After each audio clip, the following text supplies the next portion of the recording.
යාළුවෝ හැමෝම මෝජෝ මූවී එකේ channel එකට ආදරෙන් පිළිගන්නවා. මම අද රිවිව් කරන්න හදන්නේ පැප්‍රිකා කියලා වැඩිහිටියන්ට පමණක් සීමා වුණු ලස්සන චිත්‍රපටයක්. තව දෙයක් කියන්න ඕනේ. මේ චිත්‍රපටය වැඩිහිටියන්ට වඩා සුදුසු චිත්‍රපටයක් බැවින් මෙහි ඇති සමහර දර්ශන ඉවත් කරලා මේ වීඩියෝ එක සකස් කරලා තියෙන බවත් කරුණාවෙන් සලකන්න. ඉතින් වීඩියෝ එක බලලා මේ වීඩියෝ එක හොඳයි කියලා හිතෙනවා නම් අපේ channel එක subscribe කරන්න අමතක කරන්නත් එපා. එහෙනම් අපි කෙලින්ම කතාවට යමු. චිත්‍රපටිය පටන් ගන්නකොටම මීමෝ කියලා ලස්සන ගෑනු ළමෙක් එයාගේ බොයිෆ්‍රෙන්ඩ් එක්ක ගණිකා මඩමක් ළඟ කතා කර ඉන්න දර්ශනයක් අපට පෙන්වනවා. එයාගේ බොයිෆ්‍රෙන්ඩ්ගේ නම නීනෝ. මීමෝ නීනෝට කියනවා මට මේ වැඩේ කරන්න ටිකක් බයයි කියලා. එතකොට නීනෝ කියනවා දවස් 15ක් ඉවසලා ඉන්න. ඊට පස්සේ අපේ ප්‍රශ්න ඔක්කොම ඉවරයි කියලා. එහෙම කියලා නීනෝ එතනින් පිට වෙලා යනවා. ඊට පස්සේ මීමෝ මේ ගණිකා නිවාසය ඇතුළට යනවා. මීමෝ මේට ඇවිත් තිබුණේ ගණිකාවක් විදිහට වැඩ කරලා සල්ලි හම්බ කරන්නයි. ඉතින් මීමෝ මේ විදිහට සල්ලි හම්බ කරන්න තීරණය කරේ ඒ සල්ලි වලින් එයාගේ බොයිෆ්‍රෙන්ඩ්ටත් උදව් කරලා ඉතුරු මුදල් වලින් එයාලා විවාහ වෙනවා කියලා හිතාගෙනයි. නීනෝ තමයි මීමෝට මේ විදිහට දවස් 15ක් විතර වැඩ කරලා සල්ලි ටිකක් හොයාගමු කියලා යෝජනා කරලා මේ ගණිකා මඩමට යාව එක්කගෙන එන්නේ. ඉතින් මීමෝ ගණිකා මඩම ඇතුළට ගිහින් එතන මැනේජර් විදිහට වැඩ කරපු ගෑනු කෙනෙක් හම්බ වෙනවා. එයාට එතන හැමෝම කතා කරේ මැඩම් කියලායි. මැඩම් මීමෝගේ ඇඟ දිහා හොඳට බලලා එයාගේ ශරීරය ගොඩක් වර්ණනා කරනවා. ඊට පස්සේ මැඩම් මීමෝට එයාගේ කාමරය පෙන්වනවා. මේ කාමරය තමයි මීමෝට එයාගේ කස්ටමර්ස්ලව සතුටු කරන්න තියෙන්නේ. මැඩම් එයාට කියනවා කස්ටමර්ස්ලගෙන් හම්බෙන සල්ලි වලින් 150ක් එයාලා තියාගෙන ඉතිරි 150 තමයි මීමෝට දෙන්නේ කියලා. ඊට පස්සේ මැඩම් මීමෝව පහලට එක්කගෙන ඇවිත් එතන වැඩ කරන අනිත් ගෑනු ළමයින්ව එයාට හඳුන්වලා දෙනවා. මෙතන හිටපු හැම ගෑනු ළමෙක්ටම අලුත් නම් ලබා දීලා තිබුණා. එහෙම කරේ මෙතනට එන කස්ටමර්ස්ලව එයාලව තෝරගන්න පහසු වීමටයි. ඉතින් මැඩම් මීමෝටත් පැප්‍රිකා කියලා අලුත් තමක් ලබා දෙනවා. ඊට පස්සේ මීමෝව පරීක්ෂා කරන්න ડોක්ටර් කෙනෙක් ළඟට යවනවා. ડોක්ටර් මීමෝව පරීක්ෂා කරන ගමන් එයාගෙන් අහනවා ඔයා ගොඩක් තරුණ වැඩි. ඇයි මේ වගේ තැනකට ආවේ කියලා. මීමෝ මුලින්ම බොරු කියනවා. එයා මෙතනට ආවේ පවුලේ ප්‍රශ්න නිසා කියලා. ඒත් ડોක්ටර්ට තේරෙනවා මෙයා කියන්නේ බොරු කියලා. ඊට පස්සේ මීමෝ ඇත්තම කියනවා. එයාගේ බොයිෆ්‍රෙන්ඩ් එයාව මෙතනට අරගෙන ආවේ එයාට පොඩි මුදල් ප්‍රශ්නයක් ඇති වුණු නිසා කියලා. මීමෝ ડોක්ටර්ට කියනවා එයා මෙතන වැඩ කරන්නේ දවස් 15ක් විතරයි කියලා. දවස් 15කට පස්සේ සල්ලි හොයාගෙන එයා එයාගේ බොයිෆ්‍රෙන්ඩ් නීනෝ එක්ක වෙන පළාතකට ගිහින් එයාව කසාද බඳිනවා කියලාත් මීමෝ ડોක්ටර්ට කියනවා. මේක අහපු ડોක්ටර් කියනවා මේ ගණිකා මඩමට ආපු කිසිම ගෑනු ළමෙක්ට ආයෙ ගෙවල් වලට නම් යන්න බැරි වුණා කියලා. ඔයාගේ බොයිෆ්‍රෙන්ඩ් ඔයාගෙන් ප්‍රයෝජන ගන්නවා විතරයි. එයා ආයෙ කවදාවත් ඔයාව එක්කගෙන යන්නේ නැහැ කියලාත් කියනවා. ඒත් මීමෝ ડોක්ටර් කියපුවා පොඩ්ඩක්වත් ගණන් ගත්තේ නැහැ. මොකද එයා එයාගේ බොයිෆ්‍රෙන්ඩ් නීනෝව ගොඩක් විශ්වාස කරපු නිසා. ඉතින් එදාම මීමෝට එයාගේ පළවෙනි කස්ටමර් හම්බ වුණා. එයාගේ නම ෆ්‍රැන්කෝ. ෆ්‍රැන්කෝ මීමෝව දැක්ක ගමන් එයාට ආකර්ෂණය වුණා. ඒත් ඔහු මීමෝ එක්ක වැඩේ කරගෙන යනකොට එයාගේ හැසිරීම අමුතු වුණා. මේක දැනගත්තු මැඩම් ෆ්‍රැන්කෝටයි එතන හිටපු අනිත් කස්ටමර්ස්ලාටයි තදින් අවවාද කරා මෙතන ඉන්න ගෑනු ළමයිට අනවශ්‍ය විදිහට කරදර කරන්න හදන්න එපා කියලා.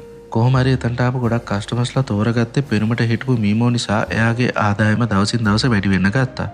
ඒ වගේම මීමෝට දවසින් දවස ගණිකාවක් විදිහට සෑහෙන අත්දැකීම් මෙහෙමත් ලැබුණා. ඉතින් එක දවසක් වැඩි වුණාට පස්සේ මීමෝ දැනගන්නවා මෙතන ඉන්න සමහර ගෑනු ළමයි ලෙස්බියන්ලා විදිහටත් එකට ලිංගිකව හැසිරලා සතුටු වෙනවා කියලා. මෙතන හිටපු තව ගෑනු ළමෙක් තමයි මීමෝට මේ බව කියන්නේ. මෙතන ඉන්න මැඩමුත් කැමති මෙහෙ ඉන්න ගෑනු ළමයි එක්ක විතරක් සෙක්ස් කරන්න කියලාත් එයා මීමෝට කියනවා. මීමෝට මේක ටිකක් අමුතු දෙයක් වගේ වුණත් එයාටත් මේක අත්හදා බලන්න ආස හිතෙනවා. ඉතින් එයා මේ ගෑනු ළමයා එක්ක දාරා ලිංගිකව එකතු වෙනවා. ඊළඟ දවසේ මැඩම් මීමෝට එයාගේ කාමරයට එන්න කියලා කියනවා. ඊට පස්සේ මැඩමුත් මීමෝ එක්ක එකට ලිංගිකව එකතු වෙලා එදා ගොඩක් සතුටු වෙනවා. ටික දවසකට පස්සේ ෆ්‍රැන්ක් මීමෝව හම්බ වෙන්න ආයෙමත් මෙතනට එනවා. ඔහු මීමෝට කියනවා මම ඔයාව විවාහ කරගන්න කැමතියි. ඔයා කැමති නම් මේ ගැන කතා කරන්න අපි ඩිනර් එකක් ගන්න යමුද කියලා. මීමෝ කියනවා එයාට දැනටමත් බොයිෆ්‍රෙන්ඩ් කෙනෙක් ඉන්නවා. එයා පහුවදා එයාගේ බොයිෆ්‍රෙන්ඩ් එක්ක ඩිනර් ගන්න එළියට යන්න හිතාගෙන ඉන්නේ කියලා. ඒත් පහුවෙනිදා මීමෝගේ බොයිෆ්‍රෙන්ඩ් එයාට කියනවා එයාට බිස්නස් මීටින් එකකට දුර යන්න වෙන නිසා ඔහුට ඩිනර් ගන්න එන්න වෙන්නේ නැහැ කියලා. මේක අහපු මීමෝ එදා රෑ ෆ්‍රැන්කෝ එක්ක ඩිනර් ගන්න යන්න කැමති වෙනවා. කොහොම හරි මීමෝ ෆ්‍රැන්කෝ එක්ක ගිය රෙස්ටොරන්ට් එකටම මීමෝගේ බොයිෆ්‍රෙන්ඩ් තව ගෑනු ළමෙක් එක්ක ඇවිත් තිබුණා. ඊට පස්සේ මීමෝ එයාගේ බොයිෆ්‍රෙන්ඩ් ළඟට ගිහින් එයාට බනිනවා. මීමෝ එතනදී දැනගන්නවා නීනෝ අවුරුදු 3ක් තිස්සේ එයාව රවට්ටලා කියලා. මේක දැනගත්තට පස්සේ මීමෝ ගොඩක් දුක් වුණා. මීමෝ අන දුකින් ඉන්න බව දැකපු ෆ්‍රැන්කෝ එයාව සනසවන්න උත්සාහ කරා. ඊට පස්සේ එදා රෑ එයාලා දෙන්න එකට ලිංගිකවත් හැසිරුණා. ඊළඟ දවසේ ෆ්‍රැන්කෝ ආයෙමත් මීමෝ එක්ක එයාලගේ විවාහය ගැන කතා කරනවා. ඒත් මීමෝ ආයමත් කිසි පිරිමියෙක්ව විශ්වාස කරන්න කැමති වුණේ නැහැ. මීමෝගේ හදවත ගොඩක් පිඳිලා තිබුණේ. එයාට ඕන වුණේ ආයමත් ගණිකා මඩමට ගිහින් ගණිකාවක් විදියට වැඩ කරලා සල්ලි ගොඩක් හම්බ කරගෙන සැපවත් ජීවිතයක් ගත කරන්නයි. කොහොම හරි ඊළඟ දවසේ මීමෝගේ බොයිෆ්‍රෙන්ඩ් නීනෝ ගණිකා මඩමට ඇවිත් මේ ගණිකා මඩම මීමෝට හොයලා දුන්නේ ඔහු නිසා මෙච්චර දවසක් හම්බ කරපු සල්ලි වලින් භාගයක් ඔහුට දෙන්න කියලා මීමෝට තර්ජනය කරනවා. මීමෝ මේ ගැන එයාගේ මැඩම්ට කියනවා. මැඩම් කියනවා එයා නීනෝ ගැන බලාගන්නම් කියලා. ටික දවසකට පස්සේ රොකෝ කියලා මිනිහෙක් මේ ගණිකා මඩමට එනවා. මෙයා ගණිකා මඩමට ගෑනු ළමයි හොයලා දෙන බ්‍රෝකර් කෙනෙක්. එයා එදා ඇවිත් තිබුණේ එයාගේ බ්‍රෝකර් ගාස්තු ලබා ගන්නයි. ඒත් එයාගේ ගෑනු ළමයා එයාට සල්ලි දෙන්න කැමති වුණේ නැහැ. ඒ නිසා රොකෝ මේ ගෑනු ළමයාට මූණකට තුවාල වෙනකම් හොඳටම ගහලා එතනින් පිට වෙනවා. මේ සිද්ධියෙන් පස්සේ මීමෝ ගොඩක් බය වෙනවා. මොකද එයාට නීනෝ මේ දේම කරાવી කියලා එයා හිතුවා. මේ නිසා මීමෝ මෙහෙන් පිට වෙලා නයිට් ක්ලබ් එකක ජොබ් එකක් කරන්න හිතාගෙන වෙන නගරයකට යනවා. ඉතින් මීමෝ කෝච්චියේ යනකොට එයාට රොකෝව අහම්බෙන් මුණ ගැහෙනවා. රොකෝ මීමෝව අඳුර ගන්නවා. ඊට පස්සේ රොකෝ කෝච්චියේ යන අතරේ බලෙම මීමෝ එක්ක ලිංගිකව එකතු වෙනවා. මීමෝ රොකෝ එක්ක ලිංගිකව එකතු වෙන්න මුලින් අකමැති වුණාට පස්සේ රොකෝ එක්ක ආසාවෙන් ලිංගිකව එකතු වුණා. ඊට පස්සේ රොකෝ මීමෝව එයාගේ ගෙදරටත් එක්කගෙන යනවා. පහුවෙනිදා උදේ රොකෝ මීමෝට කියනවා එයාගේ පරණ රස්සාව ආයෙ කරන්න පටන් ගන්න කියලා. එයා දන්න පෝසත් මිනිස්සු ගොඩක් ඉන්න නිසා එයාලා දෙන්නටම හොඳට සල්ලි හම්බ කරන්න පුළුවන් කියලාත් ඔහු එයාට කියනවා. ඒත් මීමෝ කියනවා එයා ආයෙමත් ගණිකාවක් විදිහට වැඩ කරන්න කැමති නෑ කියලා. එයා රොකෝගේ යෝජනාවට කැමති වෙන්නේ නෑ. මීමෝට ඕන වෙලා තිබුණේ නයිට් ක්ලබ් එකක වැඩ කරන්නයි. ඉතින් එයා නගරේ ප්‍රසිද්ධ නයිට් ක්ලබ් කීපයකටම ගිහින් රස්සාවක් ඉල්ලනවා. ඒත් ඒ කිසිම තැනකින් එයාට ජොබ් එකක් ලැබුණේ නැහැ. මීමෝ මේ තැන්වලට යන්න කලින් රොකෝ මේ හැම තැනකටම වගේ කෝල් කරලා මීමෝට ජොබ් එකක් දෙන්න එපා කියලා කලින්ම කියලා තිබුණ නිසා තමයි මීමෝට කොහෙන්වත් ජොබ් එකක් ලැබුණේ නැත්තේ. කොහොම හරි මීමෝට ජොබ් එකක් හොයාගන්න බැරි වුණු නිසා එයා අන්තිමට රොකෝගේ යෝජනාවට කැමති වෙනවා. ඊට පස්සේ රොකෝ මීමෝව අලුත් ගණිකා මඩමකට යවනවා. කොහොම හරි මීමෝ ටික දවසක් මෙතන වැඩ කර ඉන්නකොට මෙතනට අලුත් කස්ටමර් කෙනෙක් එනවා. එයා මීමෝගේ මාමා කෙනෙක්. මෙයා මීමෝව අඳුර ගන්නවා. මීමෝගේ මාමා එයාව බ්ලැක්මේල් කරන්න හදනවා. ඔහු කියනවා මීමෝ ගැන එයාගේ දෙමව්පියන්ට කියනවා කියලා. මීමෝ ඔහුට කියනවා තව ටික දවසකින් එයා මේ ජොබ් එකෙන් අයින් වෙන්න ඉන්න නිසා එයාගේ අම්මටයි තාත්තටයි මේ ගැන මොනවත් කියන්න එපා කියලා. ඊට පස්සේ මීමෝගේ මාමා එයාව බලෙන් කිස් කරනවා. ඔහු ඒ දවස්වල ඉඳන්ම මීමෝ ගැන ඇහැ ගහගෙන හිටියේ කියලාත් එයා කියනවා. ඊට පස්සේ මාමා මීමෝ එක්ක ලිංගිකව එකතු වෙනවා. මේ සිද්ධියෙන් පස්සේ මීමෝගේ මාමා හැමදාම වගේ සල්ලි දෙන්නේ නැතුවම මීමෝ එක්ක ලිංගිකව එකතු වෙනවා. මීමෝ රොකෝට කියනවා මාමා හැමදාම වගේ එයාව බ්ලැක්මේල් කරලා එයාගේ වැඩේ කරගෙන ඉවර වෙලා සල්ලි දෙන්නේ නැතුවම යනවා කියලා. ඊට පහුවදා රොකෝ මීමෝගේ මාමාට තර්ජනය කරනවා ආයේ මීමෝ හම්බ වෙන්න ආවොත් මරලා දානවා කියලා. එදායින් පස්සේ මීමෝගේ මාමා එයාව ආයේ හම්බ වෙන්න ආවේ නැහැ. කොහොම හරි ඊට පස්සේ දවසක රොකෝ මීමෝවයි තව ගෑනු ළමෙක්වයි යවනවා ගොඩක් පොහසත් මිනිහෙක් ළඟට. මෙයාට වයිෆ් කෙනෙක් එහෙමත් හිටියා. ඒ වුණාට එයාගේ වයිෆ් ලෙස්බියන් කෙනෙක්. ඉතින් මෙයාගේ වයිෆ්ට ඕන වුණේ තව ගෑනු ළමෙක් එක්ක සතුටු වෙන්නයි. මේ මිනිහා මීමෝටයි එයාගේ යාළුවටයි ඩ්‍රග්ස් වගේක් එහෙමත් දෙනවා. ඊට පස්සේ එයාගේ වයිෆ් මීමෝගේ යාළුවා එක්ක ලිංගිකව එකතු වෙනවා. මේ පොහසත් මිනිහයාත් මීමෝ එක්ක ලිංගිකව එකතු වෙනවා. මේ අතර ෆ්‍රැන්කෝ තාමත් මීමෝට ලියුම් මෙහෙම එවන්න පුරුදු වෙලා හිටියා. මීමෝත් ෆ්‍රැන්කෝට ඇත්තටම ආදරය කරා. එක දවසක් මේ ගණිකා මඩමේ හිටපු මීමෝගේ යාළුවෙක් සමාජ රෝග වගේ වෛරස් එකක් ආසාදනය වෙලා මැරෙනවා. එයාගේ මරණයත් එක්කම මීමෝ ගොඩක් බය වෙනවා.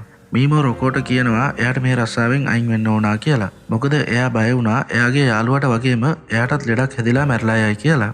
ඒත් මීමෝට මේ ජොබ් එකෙන් අයින් වෙන්න රොකෝ ඉඩ දුන්නේ නැහැ. මොකද ඔහු සල්ලි හම්බ කරෙත් මීමෝව ඩීල් කරලායි. මීමෝ ගණිකා මඩමෙන් අයින් වෙන්න හදනකොට රොකෝ එයාට තර්ජනය කරනවා අයින් වුණොත් මරනවා කියලා. ඊට පස්සේ මීමෝ ගණිකා මඩමේ හිටපු මැඩම්ගෙන් උදව් ඉල්ලනවා. එයා කියනවා එයා රොකෝ පොලිසියට කොටු කරලා දෙන්නම් කියලා. මේ අතර මීමෝ මැඩම්ට කියනවා එයා ප්‍රෙග්නන්ට් වෙලා කියලාත්. ඊට පස්සේ මැඩම් එයාව ඩොක්ටර් කෙනෙක් ළඟට යවනවා ඇබෝෂන් එකක් කරන්න. ඊට ටික කාලයකට පස්සේ මීමෝ එයාගේ කස්ටමර් කෙනෙක් එක්ක පාටි එකට යනවා. එතනදී එයාට ෆ්‍රැන්කෝව මුණ ගැහෙනවා. ෆ්‍රැන්කෝව ගොඩක් කාලයකට පස්සේ දැකපු නිසා මීමෝට ගොඩක් සතුටුයි. ඊට පස්සේ එයාලා දෙන්නම වෙන තැනකට ගිහින් ලිංගිකව එකතු වෙලා හොඳට සතුටු වෙනවා. ෆ්‍රැන්කෝ මීමෝට කියනවා එයා දැන් නැවක කැප්ටන් කෙනෙක් කියලා. එයා එයාටම කියලා බෝට්ටුවක් සල්ලි වලට ගත්තට පස්සේ එයා මීමෝවත් විවාහ කරගෙන එයාව අරගෙන යනවා කියලාත් ඔහු ඇයට කියනවා. මීමෝත් ඔහුට ඇත්තටම ආදරය කරපු නිසා එයාත් කැමැත්තෙන් හිටියේ ෆ්‍රැන්කෝව විවාහ කරගන්න. මීමෝ එයා හම්බ කරපු හැම මුදලක්ම ෆ්‍රැන්කෝට දුන්නා බෝට්ටුවක් සල්ලි වලට ගන්න කියලා. ටික දවසකට පස්සේ මීමෝට ආරංචි වෙනවා ෆ්‍රැන්කෝගේ බෝට්ටුව පොලිසියෙන් රාජසන්තක කරලා ඔහුවත් අත්අඩංගුවට ගත්තා කියලා. මේ නිසා එයාලා දෙන්නම හම්බ කරපු හැම සතයක්ම නැති වෙලා ගියා. දැන් මීමෝට ආයෙමත් පරණ රස්සාවටම යන්න වෙනවා. කොහොම හරි ටික දවසකට පස්සේ මේ නගරයේ තිබුණු හැම ගණිකා මඩමම වහලා දාන්න රජය තීරණය කරනවා. ඉතින් මීමෝ වෙන නගරයකට ගිහින් අලුත් ගණිකා මඩමක් හොයාගෙන එතන එයාගේ සුපුරුදු රස්සාව කරන්න පටන් ගන්නවා. ටික දවසකට පස්සේ ජෝන් කියලා වයසක කෝටිපති මිනිහෙක් එයාගේ පුතාවත් අරගෙන මේ ගණිකා මඩමට යනවා. පුතාගේ 18 වෙනි උපන්දිනය සමරන්න තමයි එයාලා ඇවිත් තිබුණේ. ඉතින් එයාගේ පුතා එතන හිටපු ගෑන් ළමයිගෙන් මීමෝව තමයි තෝරගත්තේ. ඊට පස්සේ එයා මීමෝ එක්ක ලිංගිකව එකතු වුණා. ඊට ටික දවසකට පස්සේ ජෝන්ගේ උපන්දිනය තිබුණු නිසා ඒක සමරන්න එයා පාටි එකක් ලෑස්ති කරා. එයා මේ පාටියට මීමෝටත් ආරාධනා කරා. පාටිය අතරතුර ඔහු මීමෝ එක්ක ලිංගිකවත් එකතු වුණා.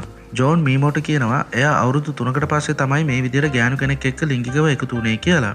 ජෝන් මීමෝගෙන් ගොඩක් සතුටු වුණා. ඔහුට ඕන වුණා මීමෝව ඔහු ළඟම තියාගෙන හැමදාම සතුටු වෙන්න.